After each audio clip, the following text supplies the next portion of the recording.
Tingnan.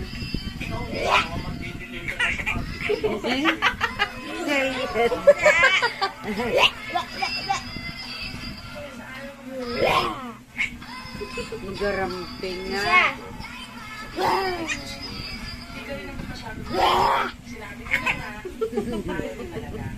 Baka naman pumasok dun sa loob. Sabihin mo siya. Pasingin ka. Ang totoo naman. Gusto na gano'n.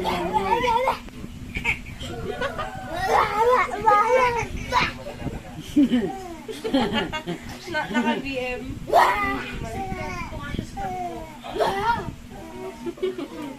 Sarap pong patukan. Niya, kasi ito niya.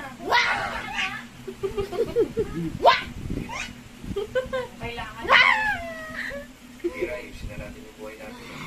Alam mo, Tony, maayos naman talaga ang buhay ko eh. Kung hindi mo nang ginulo. Alam mo, past is past. Pwede na natin kalimutan po kanina.